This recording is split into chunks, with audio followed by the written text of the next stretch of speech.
პატრიარქთან დაკავშირებით, რას თქვენქვით ასეთ ისტორიულ დღეს?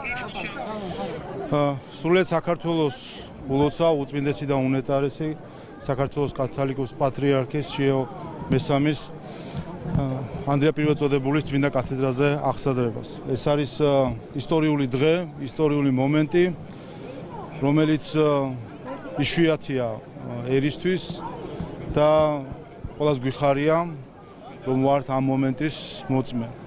მე მინდა უსურვო მის უწმინდესობას და უნიტარესობას, რომ ის საქმე, რომელიც ჩვენმა წმინდა პატრიარქმა ილია მეორემ მისი ნახევარსაუკუნოვანი მოღვაწეობით შეასრულა, ეს საქმე გაეგრძელებინოს. ჩვენ ვართ ბედნიერი, რომ ვართ ილია მეორეს პერიოდში დაბადებული, გაზრდილი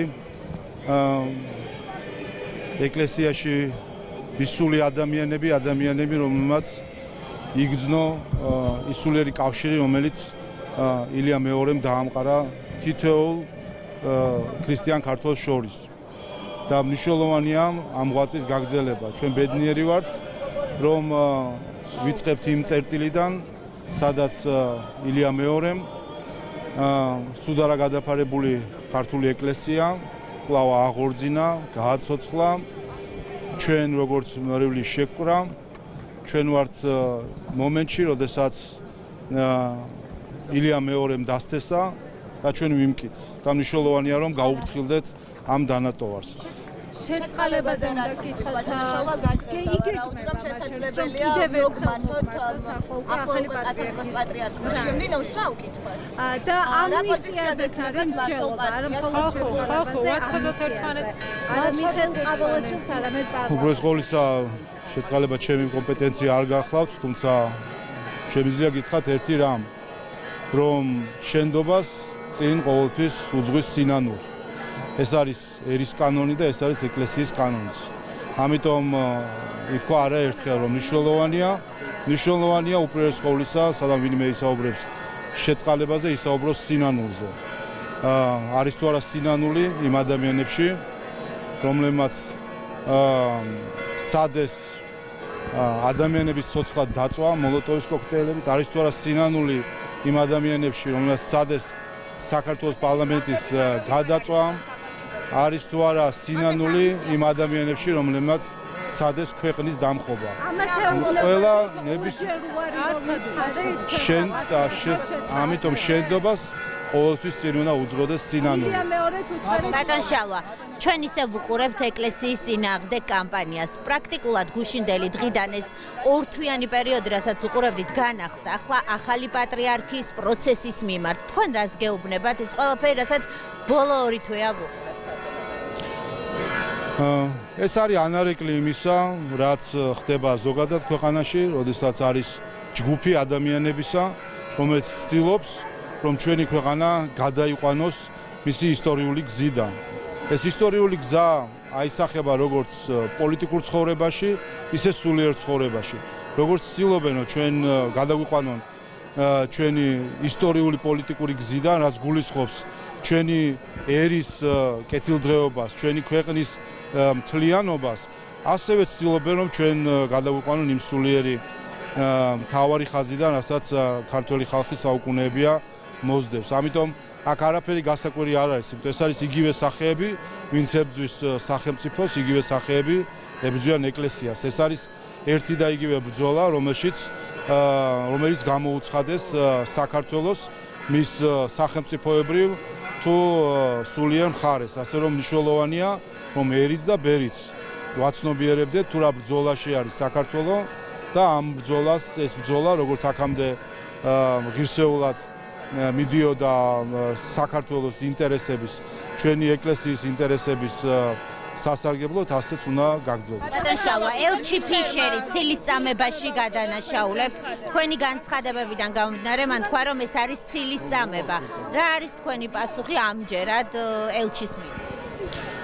მე უკვე არანაირი სიმართლე გითხრათ ხალისი არ მაქვს ამ ადამიანის ტრულ თავდასხმებზე რაიმე კომენტარის გაკეთება. თუ საჭირო ჩათვლის საგარეო საქმეთა სამინისტრო შეუძლია დაიბაროს და შესაბამისი გასაუბრება კონდეს მართლა, ვინაიდან ჩვენ ვიცით, რომ როდესაც ის მისმა სამინისტრომ გაიწვია კონსულტაციებზე ბერლინში, ის დაბრუნდა და დააბრუნეს საქართველოში საგარეო საქმეთა სამინისტროსთან იმ შეთანხმებით, იმ პირობით, რომ ასეთ თავდასხმებს აღარ ექნებოდა ადგილი. ეს პირობა სამწუხაროდ დარღვეულია როგორც ელჩის მხრიდან, ისე რომ ხედავთ, რომ გერმანიის საგარეო საქმეთა სამინისტროსაც ამ მხრივ როგორც ჩანს ამ პირობას ვერ იცავს. მე იმედი მაქვს, რომ საგარეო საქმეთა სამინისტროს ექნება სათანადო რეაგირება, როდესაც საქართველოში აკრედიტებული უცხო ქვეყნის წარმომადგენელი ასეთი მტრული თავდასხმებით გამორჩევა სახელმწიფოს და მისი უმაღლესი პოლიტიკური თანამდებობის პირების მიმართ. რაც შეეხება ბატონ პეტერს, ვეთქვი კიდევაც რამდენიმე კვირაში ის დატოვებს საქართველოს, ჩვენ ვიცით რომ ის აქედან პირდაპირ გადის პენსიაში, რაც კარგია იმ მხრივ რომ ის ვეღარ დააზიანებს ვერცერთ სხვა ერს, როგორც ეს სამწუხაროდ შეძლო ქართულ-გერმანული ურთიერთობების შემთხვევაში. საფრანგეთის რეზოლუციაზე რა ვთქვით ბატონო ნაშალა, მორიგი კრიტიკული რეზოლუცია მიიღო საფრანგეთმა. რაღაც მომენტში. მორიგი კრიტიკული გზავნილი საფრანგეთიდან ქართულს. სალომე ზურაბიშვილი არის ხო, ჩვენ ვიხილეთ ქალბატონი სალომე დაბრუნდა თავის სამშობლოში და სწორ ადგილას იყო. ზუსტად იყო თავის სამშობლოში და იყო იმ ადგილას, სადაც საქართველოს და ქართული ხალხის მიმართ მტრული რეზოლუცია იქნა მიღებული. ასე რომ აბსოლუტურად ორგანული იყო ის სურათი, რაც ჩვენ ვიხილეთ.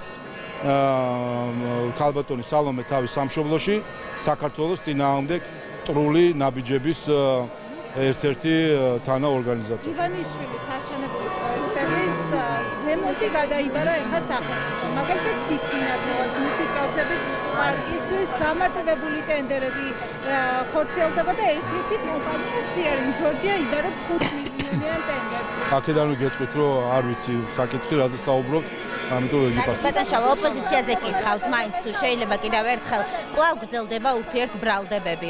პარალელურად ამბობენ, რომ 26 მაისისთვის ემზადებიან. რა რეალობა არის დღეს ოპოზიციაში რა რეალობას ხედავთ თქვენ დღეს? ურთიერთბრალდებები არ წყდება. მაგითხრათ, როდესაც ადამიანთა ჯგუფი აცდენილია ეროვნულ გზას, აცდენილია ეკლესიის გზას, აცდენილია ქვეყნის ინტერესების გზას, იქ რა თქმა უნდა ამ ბოროტი თესლიდან კეთილი ნაყოფი ვერ ამოვა და სწორედ ამას ხედავთ, რომ ოპოზიციის, რადიკალური ოპოზიციის ბოროტი თესლიდან სწორედ ეს სიბოროტე აღმოცენდება მხოლოდ. ბატონ შალო, არის ასეთი ოპოზიციონერი ნაციონალური მოძრაობის ლიდერი ნიკანერსია, რომელმაც დღეს იმპროვიზაციის პარალელურად აგინა საპატრიარქოს და იმ პროცესს, რომელიც მიმდინარეობდა. მიხეშად ისმის აგინა, მაგრამ დედა აგინა ფაქტობრივად. არ არსებობს არანაირი ოპოზიცია, რომელიც სინამდვილეში, რომელიც ჩვენ არ უნდა დავინახოთ ამ შემთხვევაში კონკრეტული ოპოზიციური სახეები, ჩვენ ამის უკან უნდა დავინახოთ მათი უცხოური დამკვეთები. ეს არის ხაზი, იგივე ხაზი, რაც მოქმედებს სახელმწიფოს წინააღმდეგ, ეხლა ამუშავებული არის ეკლესიის წინააღმდეგ. და მნიშვნელოვანია, რომ ჩვენმა საზოგადოებამ სიფხიზლე გამოიჩინოს. ჩვენ ვიხილავთ ეხლა ნიაღვარს ზიზღისა, რომელიც აუცილებლად წამოვა ეკლესიის სახელმწიფოსთან ერთად ეკლესიის წინააღმდეგ. და კარგად დავაკვირდეთ, ვინ ართმევს ამ ხელს, რომელ დედაქალაქებში დადიან, რომელი უცხო ქვეყნების საჯარო ინსტიტუტების კორიდორებში დადიან, რომელ საელჩოებში დადიან, რომელ ელჩებს ართმევენ ხელს. ეს არის დღეს სამწუხარო რეალობა, რომ ის უცხოელები, რომლებიც ჩვენ მივიღეთ ძმად და მეგობრად, დღეს ცდილობენ ჩვენს მოხრჩობას, როგორც სახელმწიფოსი, ასევე ეკლესიის და სწორედ მათი ბიძგით, მათი კარნახით და მათი დავალებით მოქმედებენ ეს ადამიანები. მიმ ჩამიგდეთ ენა.